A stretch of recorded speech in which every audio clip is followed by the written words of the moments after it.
notre deuxième table ronde s'intéresse au rôle modèle dans l'aviation décarbonée, en tout cas l'aviation bas carbone. Et pour en parler, accueillons ensemble Pamela Boyer, pilote chez Air France. Elle est ici chez elle puisqu'elle travaille chez Airbus. Karine Guénan est vice-présidente du programme Zero E Ecosystem. Au sein du groupe ADP, elle dirige le bureau d'études, ingénierie et architecture. Isabelle Dressé est avec nous. Et enfin, j'appelle sur scène la docteure en économie spécialisée en aéronautique, Isabelle Laplace. On peut accueillir nos intervenantes.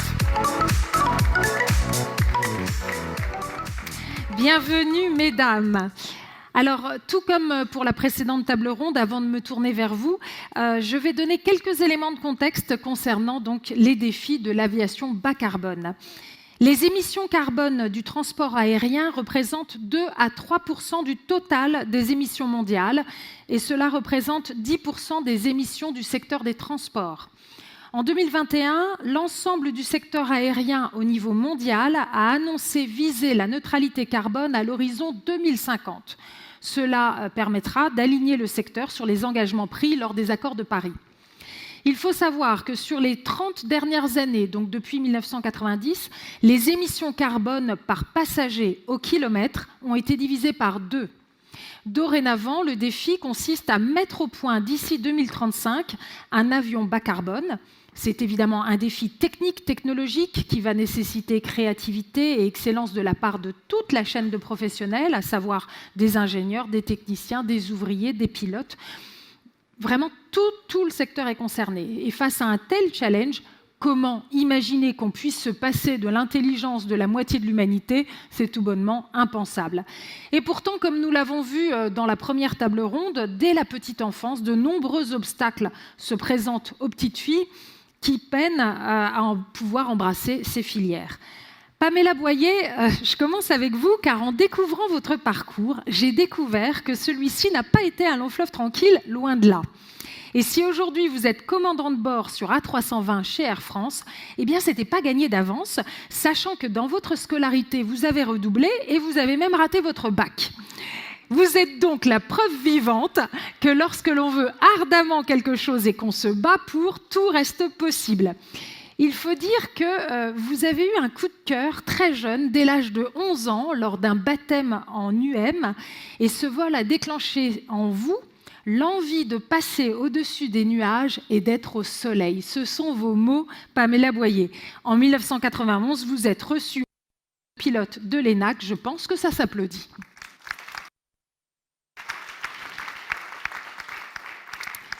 Alors Pamela Boyer, avant d'aborder les enjeux de décarbonation proprement dit, juste un mot sur votre expérience de femme pilote. Est-ce que vous voyez des avantages ou au contraire des contraintes particulières en lien avec votre genre, avec votre condition de femme?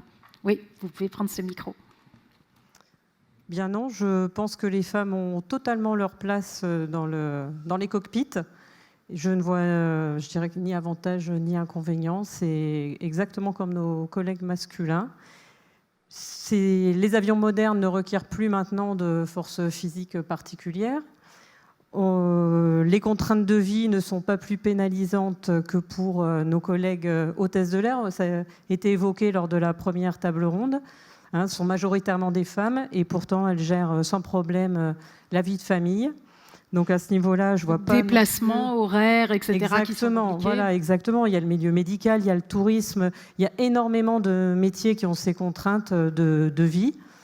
Et alors après, il faut aimer une vie sans routine, puisque c'est quand même très... Voilà, on a le planning au mois. Moi, c'est ce qui m'attirait aussi, ce côté, on vole avec des gens différents tout le temps. Et puis voilà, comme vous disiez, c'est magique, moi je trouve, d'être là-haut.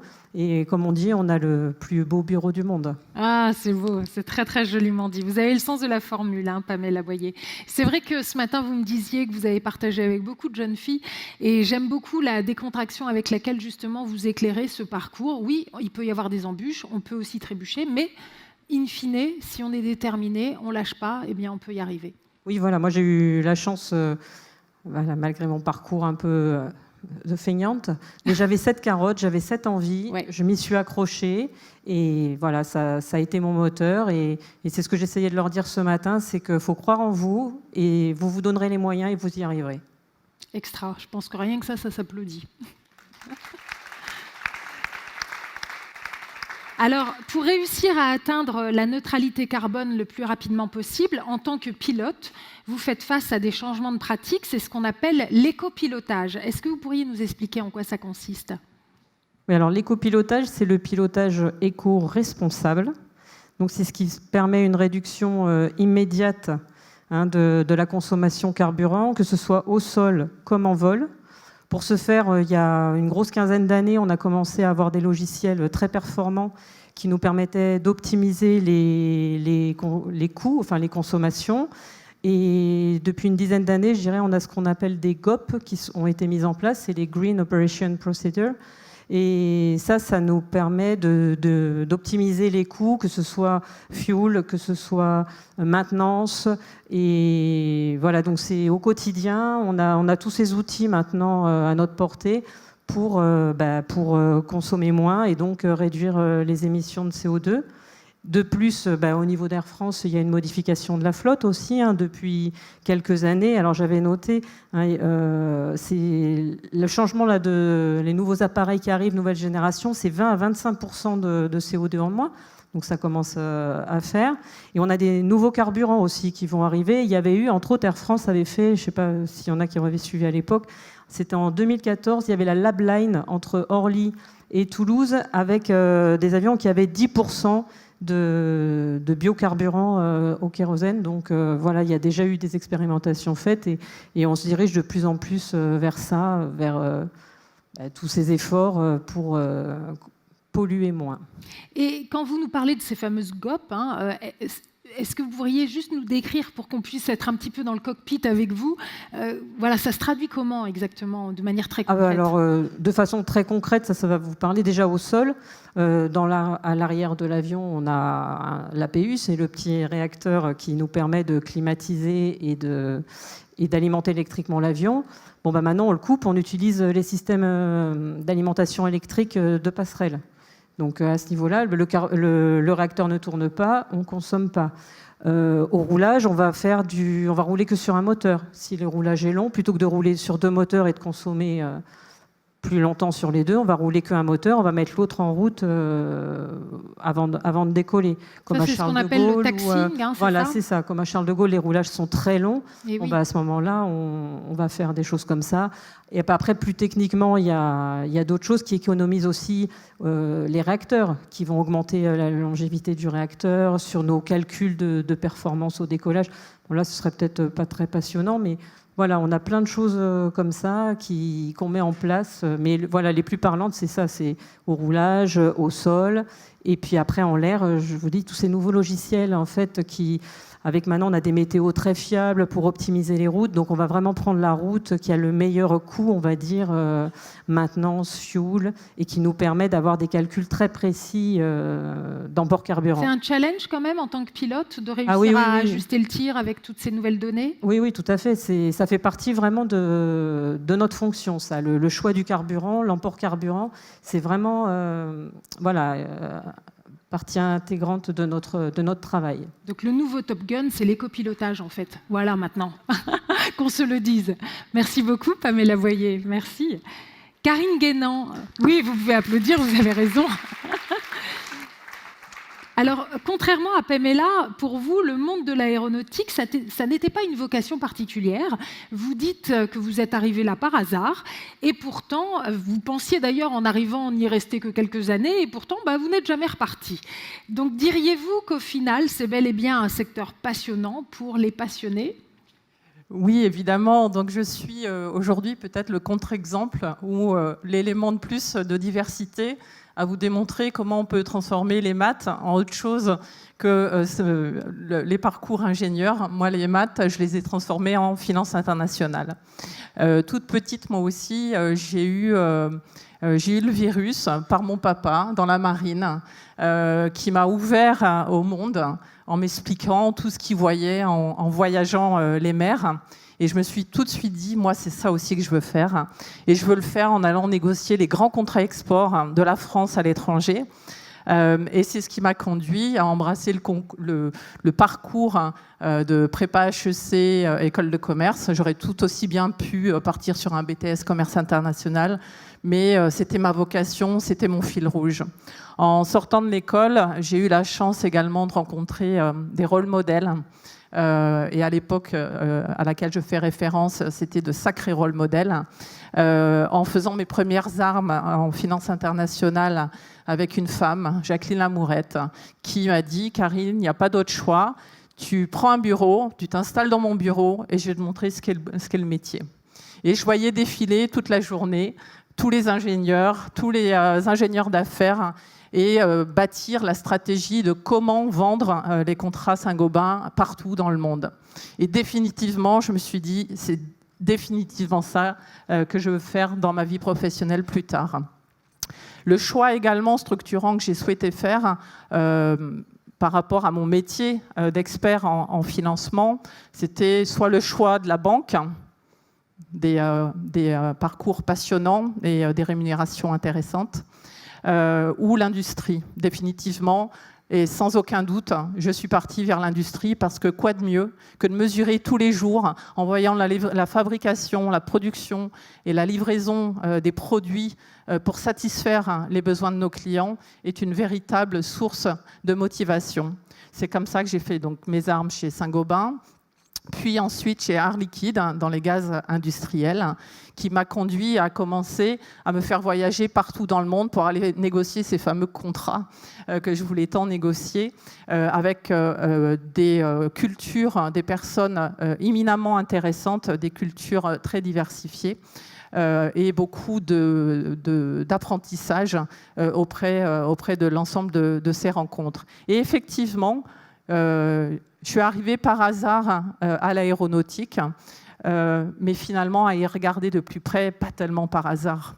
Parce que quand on reprend le fil rouge de ce qui m'anime, les moteurs qui ont conduit à mon parcours, l'international, la diversité et l'industrie, quoi de mieux que de rejoindre le groupe Airbus avec l'ensemble de ses pépites, Airbus et Airbus commercial, mais c'est aussi l'aviation régionale, ATR, c'est la défense et le spatial, c'est les hélicoptères, c'est une grande diversité d'activités qui crée un intérêt extrêmement passionnant. Et en tant que femme, je souhaite aussi partager mon parcours de grande voyageuse autour du monde. Je n'ai pas compté exactement, mais un jour, il faut que je m'y penche quand même. Plus de 50 pays, je pense, en termes de négociations commerciales, montage de financements internationaux, négociation d'accords de contentieux, etc., etc. Et je n'ai jamais eu peur d'aller dans des pays où on n'attendait pas forcément des femmes. J'ai passé beaucoup d'années au Pakistan, je suis allée en Iran de très nombreuses fois, je suis allée en Arabie Saoudite, je suis allée en Libye, je suis allée à Tripoli, je suis allée dans des conditions parfois difficiles, et ça m'a énormément enrichi, donc avec vraiment accroché à ma motivation l'international. Et effectivement, notre industrie aéronautique, elle est éminemment passionnante. On a la chance d'avoir un terrain de jeu qui est le monde, c'est quand même rare. De rencontrer des personnes éminemment intéressantes, et mes collègues autour de moi en sont l'exemple. Cette industrie offre également un parcours et une diversité de métiers. Il n'y a pas que chez Airbus les ingénieurs. Je revendique fortement également ma différence. Je suis issue du commerce et j'apporte aussi ma contribution à l'ensemble de l'œuvre Airbus. C'est un très bel hommage que vous rendez là, Karine Guédan. Et moi, j'aimerais bien qu'on aille justement sur la mission que vous menez aujourd'hui, parce qu'elle est quand même très particulière et je pense qu'on va avoir besoin d'un effort de pédagogie de votre part pour bien comprendre. Mais en tout cas, on est vraiment sur notre enjeu d'aviation bas carbone. C'est-à-dire que votre mission, désormais, consiste à déployer l'écosystème hydrogène dans le monde entier. Donc, est-ce que vous pouvez nous expliquer ce qu'est Zero E écosystème ? Je vais tenter de le faire. Parce que là, on reste dans le monde entier. En effet. Donc l'écosystème hydrogène, c'est le challenge auquel nous faisons face dans le voyage vers la décarbonation de l'aviation, mais pas uniquement l'aviation, puisque l'hydrogène est une molécule qui intéresse énormément d'industries et de secteurs pour leur permettre également de se décarboner. Et ma mission et celle de mes collègues est de nous assurer des conditions de réussite du déploiement à temps de l'infrastructure hydrogène, donc je l'ai dit partout dans le monde, puisque nos avions sont destinés à être opérés partout dans le monde, pour une entrée en service commercial de l'avion à hydrogène 0i en 2035. Donc c'est ça qui est au cœur de la mission. Cet enjeu, il est sans précédent par rapport à ce que notre industrie a connu jusque-là. On a entendu parler de nos anciens pionniers, ceux qui ont fait décoller les avions. Aujourd'hui, j'ai la sensation, et je souhaite partager avec vous également, ce moment inédit de notre industrie que de faire face à un challenge où nous savons que nous ne parviendrons pas seuls à déployer cet écosystème d'une toute nouvelle énergie partout dans le monde. Et c'est l'excitation et la beauté de la mission qui nous anime chaque jour, c'est de travailler avec l'ensemble des acteurs de l'écosystème, les compagnies aériennes, les aéroports, les instituts de recherche, les académiciens, les académics, les énergéticiens, les régulateurs, les gouvernements, pour faire en sorte de réunir l'ensemble des conditions qui nous permettront de déployer cet écosystème dans les temps voulus, aux endroits souhaités et évidemment au niveau de compétitivité attendu pour que notre industrie décarbonée soit viable. En plus de l'écosystème hydrogène, Pamela l'a mentionné, Airbus a choisi de lancer la recherche et le développement sur un avion à hydrogène parce que cet avion à hydrogène, qu'est-ce qu'il apporte ? Il apporte la possibilité de voyager sans impact sur le climat. Néanmoins, ce n'est pas suffisant. Nous sommes en tant qu'Airbus également pleinement engagés dans l'ensemble des moyens qui vont nous permettre de décarboner l'aviation. Un autre de ces grands moyens, c'est l'utilisation des carburants durables que nous pouvons blender aujourd'hui sur l'ensemble de notre gamme produit jusqu'à 50%. Et c'est vraiment dommage que cette offre de SAF pour carburant durable n'existe pas encore aujourd'hui, parce que nous pourrions d'ores et déjà impacter énormément nos trajectoires CO2 par l'emport de ces SAF. Et nous travaillons également, d'ici la fin de la décennie, à permettre à pouvoir utiliser jusqu'à 100% des SAF dans les opérations de l'ensemble de la gamme Airbus. Donc cet écosystème, c'est l'ensemble de l'écosystème hydrogène et des nouvelles énergies de manière générale. Eh bien, écoutez, bravo. Je pense que Karine Guénan a réussi à ce qu'on suive le raisonnement, la logique, et c'était pas chose simple et vous avez brillamment réussi. Alors sur les enjeux environnementaux et climatiques, vous venez de le dire, Karine Guénan, c'est tout le secteur qui se mobilise. C'est bien dans cet esprit que nous avons tenu à ce que les 3 A soient bien représentés dans cette table ronde, l'aéronautique, l'aérien et l'aéroportuaire. Et sur ce secteur de l'aéroportuaire, eh bien c'est vous, Isabelle Dressé, qui allez nous en parler. Et avant de détailler votre mission chez ADP, eh bien, j'aimerais faire un petit résumé de votre parcours. Vous êtes ingénieur de formation. Dans votre prépa, vous n'étiez que 10% de filles. Vous vous êtes d'abord dirigé vers le spatial et malheureusement, vous êtes mal tombé parce qu'il semblerait que vous ayez intégré une équipe de machos patentés. Et donc, ça a été une mauvaise première expérience qui fait que, mine de rien, eh bien, vous vous êtes durablement éloigné du secteur aéronautique. Vous avez travaillé à la suite de ça pendant 19 ans dans l'univers bancaire. Pourquoi je dis ça ? Parce que je trouve que c'est très révélateur, très éclairant. Ça nous montre à quel point, très rapidement, on peut laisser passer et perdre des talents, mine de rien. En tout cas, c'est en 2009 que vous retrouvez le monde de l'aérien en rejoignant le groupe ADP. Est-ce que je me trompe si je dis que donc, dans le domaine aéroportuaire, les enjeux écologiques se traduisent principalement dans le domaine de la construction durable ? C'est bien ça, Isabelle Dressé ? Alors, pas seulement la construction durable. Donc, bonjour à tous. Je vais juste revenir un petit peu en arrière avant de reparler de ce que l'on fait au niveau d'ADP, avec un petit clin d'œil quand même, parce que Karine a parlé d'atavisme avec son papa. Moi, mon père était pilote dans l'armée de l'air. Voilà. Et, moi, j'aurais voulu faire ça. Voilà. Mais je suis née trop tôt. Et donc, il m'a dit, non, ma fille, c'est trop tôt. Donc là, c'était en 1984, il y a bientôt 40 ans. Je crois que l'école de l'air s'est ouverte aux femmes en 92, il me semble. Oui, mais pour être pilote... oui, et donc, il m'a dit, si tu veux travailler dans l'aéronautique, fais ingénieur aéronautique. OK, papa, voilà. Donc, il a volé ici à Francazal voilà, quand il était plus jeune. Donc, j'ai connu Cugnot. Et puis, j'ai fait ma prépa à Fermat. Fermat, c'est à Toulouse. Voilà. Et donc, j'étais ingénieur donc, à l'école centrale de Lyon. Malheureusement, je n'ai pas fait une école aéronautique. Et j'ai commencé à l'aérospatiale. Et là, effectivement, une équipe de machos. Enfin, on était 2 femmes. Il y en a un peu partout. Voilà. On ne pointe pas du tout du doigt le domaine du spatial. Mais voilà. Quand moi, je voulais absolument prendre des responsabilités, encadrer. En plus, à Centrale, moi, j'étais très dynamique. J'étais au bureau des élèves.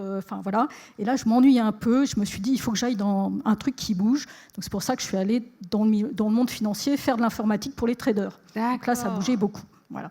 J'ai fait du calcul de risque, tout ça. J'ai beaucoup voyagé partout dans le monde.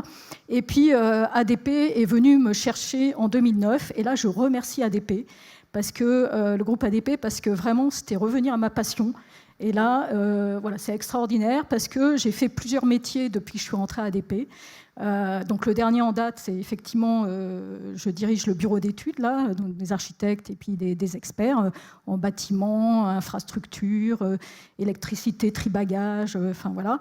Mais j'ai fait de l'opérationnel aussi, comme Marion, et j'ai adoré. Donc j'ai été sur les pistes, puisque j'ai encadré tout ce qui concourt en fait à la sécurité des pistes. Donc j'ai encadré des pompiers, donc 126 pompiers à Charles de Gaulle, voilà. Aucune pas mal femme. Entourée, Isabelle. Voilà, et j'ai trouvé ça extraordinaire et tout s'est bien passé. Voilà, j'ai été la nuit sur les pistes à déneiger pour que les pilotes puissent atterrir, décoller en toute sécurité. Voilà, donc j'ai trouvé l'aventure fabuleuse et l'aventure continue parce que depuis le Covid, depuis l'arrêt du développement chez nous, depuis cette prise de conscience qu'il faut maintenant décarboner, qu'il faut être exemplaire même au niveau aéroport. Voilà, donc il faut qu'on change notre paradigme et qu'on développe vraiment différemment. Voilà, donc moi j'encadre des ingénieurs, beaucoup de techniciens, et on a déjà fait des choses à ADP puisqu'on est Airport Carbon Accreditation niveau 4. Donc on a déjà agi sur nos émissions internes. C'est combien le niveau maximal ? C'est 4. Ouais, bon, voilà. C'est bien de le savoir du coup. Voilà. Et on a déjà agi sur nos émissions internes puisqu'on consomme beaucoup d'énergie. Donc on a de la géothermie, de la biomasse, on change tous nos véhicules, on électrifie en masse. Pour les pilotes, effectivement, on pense au projet APU off, donc on fournit le 400 Hz aux passerelles là, pour qu'ils puissent s'alimenter directement sur notre électricité pour polluer moins au niveau du poste avion. Voilà. Et puis dans mon périmètre, on bâtit, puisque l'aéroport sont des aérogares, des bâtiments, des pistes, des taxiways, des tribagages, voilà. Et donc, il faut consommer moins de CO2. Et donc, on va parler de béton bas carbone, on va parler de structures bois maintenant, de façades photovoltaïques. Voilà, donc on est tous en train de muter dans notre manière de travailler pour avoir, au-delà du budget financier, des budgets carbone qui se mettent en place dans la construction. Extra. Si j'ai bien compris, vous avez aussi une vision assez holistique, globale, sur ces enjeux écologiques. Et c'est la raison pour laquelle vous vous êtes mobilisé dans une association qui œuvre à la protection de la biodiversité de l'aéroport. Oui, alors ça, c'est une très belle association qui œuvre d'ailleurs à Toulouse, aussi, sur le terrain de Toulouse, qui s'appelle Aéro Biodiversité, qui a été créée en 2015. Donc Orly y a adhéré tout de suite, donc ADP via Orly. Et donc, nous, on a maintenant 9 terrains au niveau de l'aéroport de Paris qui sont couverts par cette association. Et en 2023, il va y avoir plus de 70 terrains qui vont être observés par des écologues et naturalistes de l'association en France et puis dans les dom-toms. Voilà. Et pourquoi ? Parce que maintenant, on ne fauche plus comme avant. Voilà, dans l'association, il y a la DGAC qui est là, qui représente aussi, qui se représente aussi, et on ne fauche plus comme avant à ras. Voilà. Et vous allez voir, quand vous allez atterrir, vous pilotes, puis vous passagers, qu'on fait de la fauche différenciée et qu'on va laisser des prairies telles quelles, parce que dans les prairies, c'est vraiment riche en biodiversité. Donc là, on va faire aussi des études avec mon laboratoire et le Muséum national d'histoire naturelle pour regarder la biodiversité des sols. Voilà. Donc c'est passionnant aussi de démontrer que voilà, on a des terrains d'aviation, des prairies qui sont sauvegardées. On travaille aussi avec le péril animalier parce qu'il faut s'assurer que les avions décollent en toute sécurité, qu'il n'y ait pas des collisions avions. Donc on étudie la meilleure manière de faucher le long des pistes, loin des pistes, etc. Et on a aussi mis en place du zéro phyto. Alors à Orly, c'est déjà effectif. Et CDG, par exemple, on s'est engagé pour 2025 et pour les autres aérodromes aussi. Voilà, donc on œuvre pour cet aspect, parce qu'il ne faut pas parler que de CO2 dans la vie. Il y a aussi la biodiversité et on a cette chance-là au niveau de nos aéroports. C'est extra d'entendre ça parce que c'est souvent le parent pauvre qu'on met de côté. On parle que climat et la biodiversité est vraiment le parent faible. Le constat que vous faites, Isabelle Dressé, et qui d'ailleurs est en écho à ce que nous disait Karine Guénan il y a un instant, c'est que ces enjeux écologiques créent un intérêt commun qui fédère les équipes, les différents secteurs de l'aéroport et du groupe ADP, mais bien au-delà, vraiment au niveau des 3A, finalement, tous ces secteurs se retrouvent avec un cap en commun. Exactement, on ne peut pas travailler seul. Voilà, si on part tout seul dans son coin, voilà, compagnie aérienne, constructeurs, nous aéroports, écoles, etc., ça ne marchera pas. Voilà, on met en place des actions collaboratives. Donc typiquement avec les compagnies aériennes, on a parlé tout à l'heure du 400 Hz, mais on travaille aussi sur le roulage au sol. Donc il n'y a pas que ce qu'on appelle le N-1 moteur, enfin le pilote qui éteint un avion pour consommer moins, un moteur du moins. Mais il y a aussi, on a mis en place depuis pas mal de temps un logiciel qui permet d'améliorer le temps de roulage au sol, ce qu'on appelle la gestion locale des départs, voilà, pour économiser le plus de kérosène entre le poste-avion et le seuil de piste. Ensuite, on a des travaux avec le contrôle aérien aussi et les pilotes, puisqu'on veut mettre en place, on a expérimenté d'ailleurs les descentes douces au niveau de Roissy. Et on veut les mettre aussi à Orly. Et donc les descentes douces, c'est les pilotes qui vont arriver, donc qui vont atterrir, mais en se mettant sur une pente comme ça, douce, et plus par palier, où ils vont jouer avec les freins, les réacteurs et tout ça. Normalement, ça consomme moins, et surtout, ça va faire moins de bruit. Tout ça, c'est fait en commun avec le contrôle aérien et les compagnies aériennes. Voilà. On a aussi des travaux avec la SNCF et la RATP à Paris. Vous n'êtes pas sans savoir qu'on va bientôt avoir un métro à Orly, la ligne 14 l'année prochaine. Génial. On va avoir avec le CDG Express, et tout voilà, ça, il y a tout ça aussi. La ligne 17. Enfin, on a déjà une gare à Roissy, mais qu'on va augmenter. On va avoir notre gare à Orly. Le but, c'est que les passagers arrivent moins en voiture. Voilà, donc ça contribue aussi à la décarbonation. L'hydrogène, on a un partenariat avec Airbus et Air Liquide. Donc là, dans mes équipes, par exemple, je vais embaucher quelqu'un bientôt qui connaît les infrastructures hydrogène, parce que moi, je connais comment on amène le kéro, hein, voilà, tout en sous-sol. C'est pas génial d'entendre une femme qui dit « moi, je connais comment on ramène le kéro ». Voilà, mais... Déjà, mais j'adore, là, mais c'est dit avec ça. Voilà, mais maintenant, l'hydrogène, c'est différent, donc voilà. Et elle oublie de mentionner l'hydrogène cryogénique à moins de 153 degrés. Ouais, voilà, donc c'est des... au niveau technique, voilà, c'est palpitant. Voilà. Je pense que vous êtes intarissable sur le nombre de solutions. Alors, voilà. Le truc, et donc, je voulais juste conclure. Pour décarboner, il faut être pionnier collectivement. Yeah. Voilà, pour accompagner cette aviation de demain. Voilà, donc c'est du collectif. Je pense qu'on peut applaudir Isabelle Dressé. C'est extra. Si on a des problèmes de kéro, c'est à qui s'adresser. Alors, pour prendre de la hauteur et aborder les aspects sociaux et sociétaux en lien avec ces enjeux, eh bien, je me tourne vers vous, Isabelle Laplace. Vous êtes donc enseignante-chercheuse à l'ENAC, vous êtes docteur en économie spécialisée dans l'aéronautique, vous êtes co-responsable du pôle prospective de l'ENAC, qui est basé ici à Toulouse. C'est un pôle qui mène des recherches en matière d'aviation durable et il étudie notamment les enjeux sociétaux du transport aérien, avec un focus tout particulier sur les enjeux de durabilité et de sécurité. Donc, selon vous, si j'ai bien compris, il est essentiel de ne pas réduire le sujet à la dimension technique. Il faut également prendre en compte le contexte sociétal. Qu'est-ce que vous voulez dire par là, Isabelle Laplace?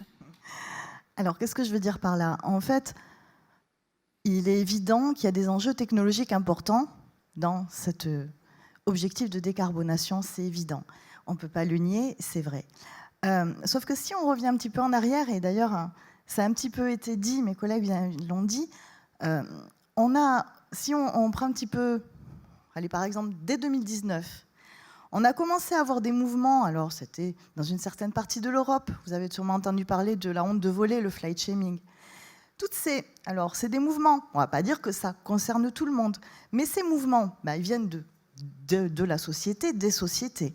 Ça entraîne peut-être effectivement, on commence à communiquer autour de ça. Puis ensuite est venue la période Covid.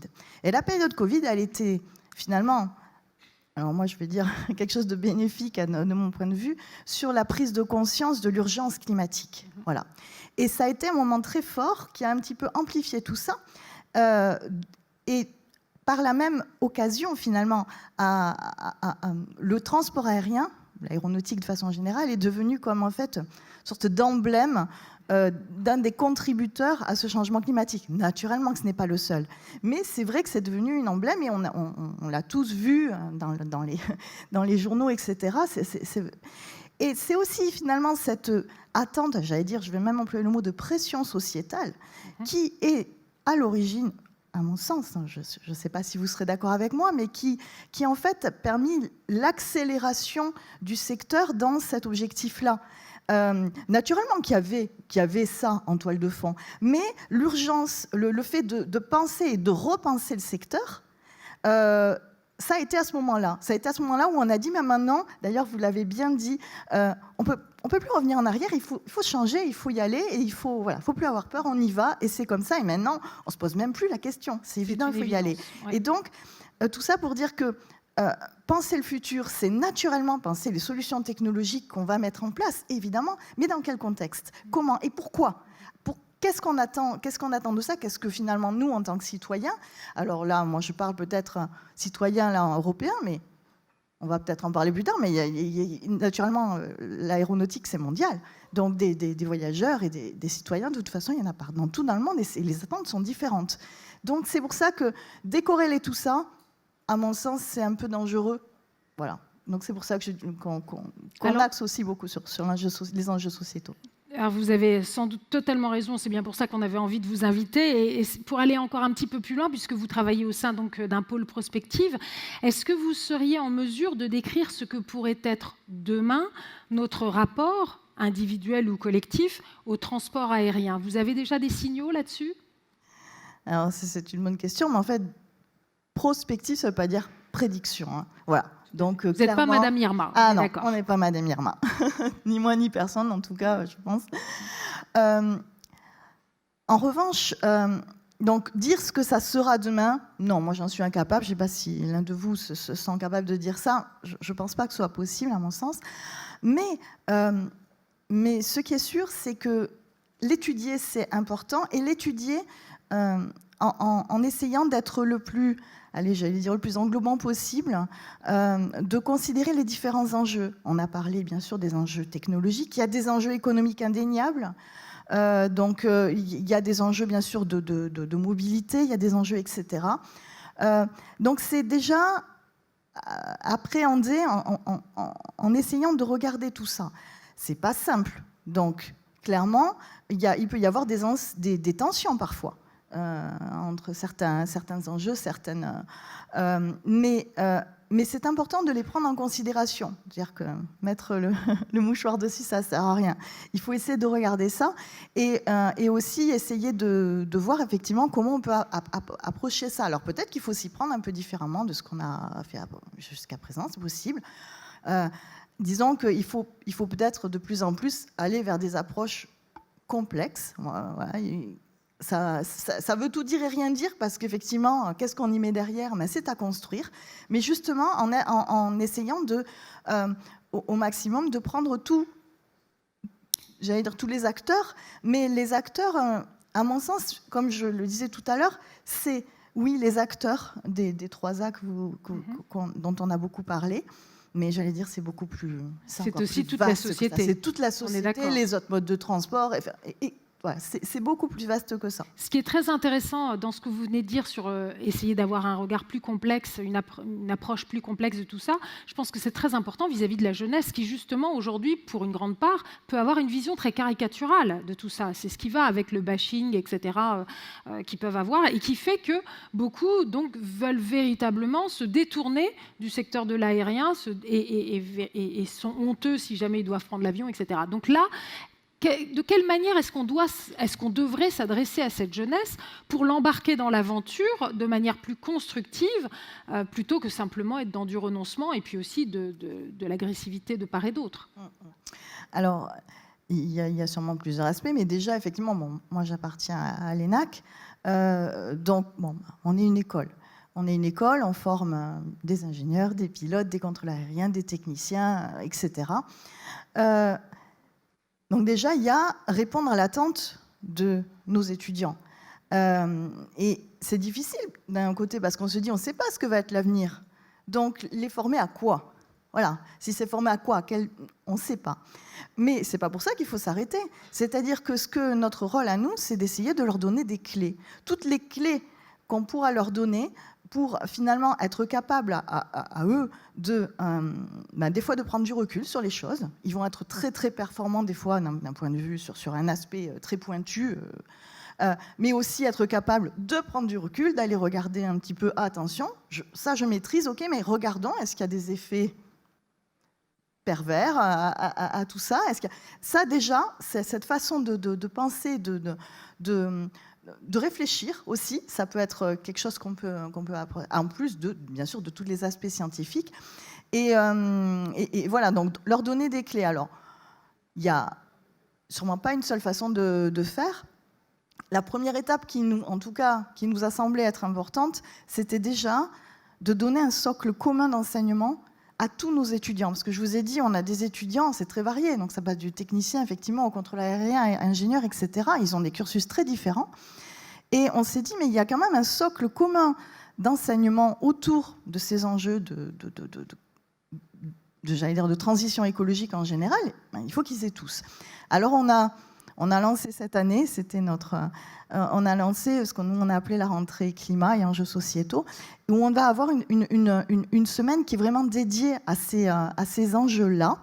Ils vont avoir tout un tas d'enseignements, alors qui vont prendre différentes formes. Hein. Il y a des ateliers, donc ils vont être en petits groupes de 7. Ils vont faire tout un tas d'ateliers. Alors peut-être vous avez tous entendu parler de la fresque du climat, ça fait partie de ces ateliers, mais pas que. On a nous aussi développé d'ailleurs avec, on est quelques personnes de l'ENAC et de l'ISAE Supaéro, on a créé un outil qu'on a appelé Fresque Aéro, qui est donc autour de l'aéronautique et qui permet aussi de comprendre comment, de comprendre comment ça fonctionne et de réfléchir au futur, de réfléchir aux leviers d'action.